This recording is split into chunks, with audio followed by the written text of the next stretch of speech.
தனுசு ராசிக்கு ஓய்வு, மகர ராசிக்கு பரிவு, கும்ப அரளிப்பூ மாலை கட்டி சூட்டி நல்லெண்ணெய் விளக்கு போடுவது.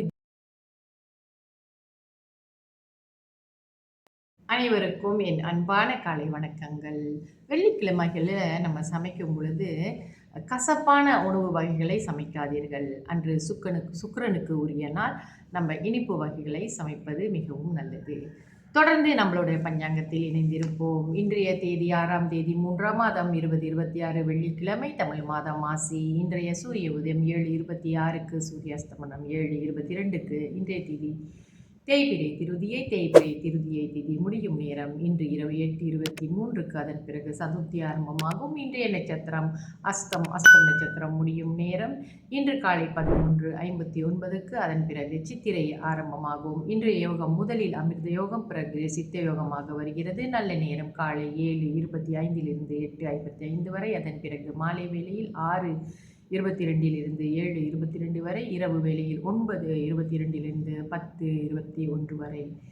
ராகுகால நேரம் காலை 11:54 மதியம் 1:24 வரை. யமகண்ட நேரம் மாலை 4:23 5:52 வரை. கூலிகன் காலை 8:55 10:24 வரை. சந்திராஸ்தம ராசி. இன்று கும்பராசி அன்பர்களுக்கு சந்திராஸ்தமம்.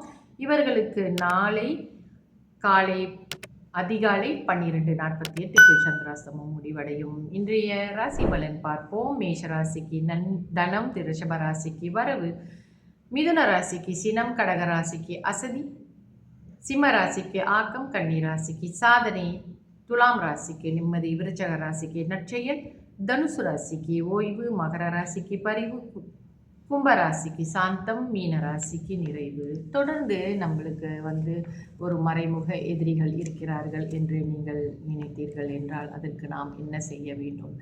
எதிரி இல்லாத வாழ்க்கை நமக்கு ஒரு நிதானமான ஒரு சந்தோஷமான வாழ்க்கையை கொடுக்கும். எதிரிகளை நம்ம நாமே சில நேரங்களில் ஏற்படுத்தி கொள்கிறோம். ஆனால் இந்த மறைமுக எதிரிகள் என்பது நமக்கு தெரியாது. யார் நமக்கு மறைமுகமாக இருந்து நம்ம மேலே பொறாமப்படுறாங்க, யாருன்னு நம்மளால் சில சமயங்களில் கண்டுபிடிக்க முடியாது. அந்த மாதிரி சில சமயங்கள் நம்மளுக்கு இருக்கும் பொழுது என்ன செய்யலாம் என்பதை பார்ப்போம். அதற்கான பரிகாரம், அதாவது மறைமுக எதிரிகளிடமிருந்து நம்ம விடுபடுவது ரொம்ப இல்லைங்க. எப்போவுமே நம்ம செய்வோமே பைரவ அஷ்டமி அன்று நம்ம பைரவ பூஜை செய்வது தான். மற்றும் சிவன் கோயிலில் உள்ள கால பைரவருக்கு, அதாவது நம்ம கால பைரவர் சிவன் கோயில் இருக்கிறவருக்கு நம்ம போயிட்டு குங்குமம் கொண்டு அர்ச்சனை செய்வது. அதாவது தொடர்ந்து உங்களுக்கு மறைமுக எதிரிகளோ அல்லது எதிரிகளால் தொல்லைகள் ஏற்பட்டு கொண்டிருந்தால் சிவன் கோயிலுக்கு செல்லுங்கள். அங்கே கால பைரவர் இருப்பார். அவருக்கு ஒரு நாள் ஒரு பூஜை நீங்கள் எடுத்துக்கொள்ளலாம். மிகவும்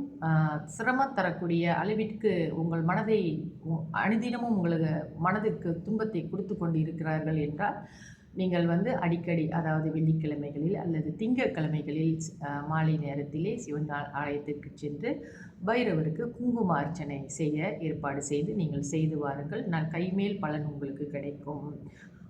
அதனோடு அரளிப்பூ மாலை கட்டி சூட்டி நல்லெண்ணெய் விளக்கு போடுவது, தீபம் ஏற்றுவது, இந்த வழிபாடுகள் செய்தாலே நோய் நொடிகளும் தீரும், கடன் பிரச்சனைகளும் தீரும். கடனால் ஏற்படும் தொல்லைகள், பிறர் நமக்கு தொல்லை கொடுப்பார்கள் அல்லவா, நம்மளால் கடன் கட்ட முடியவில்லை என்றால் அவர்கள் நம்மளுக்கு தொல்லை கொடுத்து வருவார்கள். இந்த மாதிரியான பிரச்சனைகளிலிருந்து விடுபடுவதற்கு நான் சொல்கின்ற இந்த பரிகாரத்தை நீங்கள் செய்து வாருங்கள். நிச்சயமாக எதிரிகள் தொல்லை, கடன் தொல்லை, நோய், தீர்க்க முடியாத நோய் என்று சொல்லியிருப்பாங்க டாக்டர், ஏதாவது உங்களை மன அழுத்தத்தை கொடுக்கக்கூடிய வகையில் இந்த விஷயங்கள்லாம் இருந்தால் தயவு செய்து இந்த பரிகாரத்தை செய்யுங்கள். சிவனாலயத்திற்கு சென்று கால பைரவருக்கு குங்கும அர்ச்சனை விசேஷ நாட்களிலே நீங்கள் செய்து வர வேண்டும்.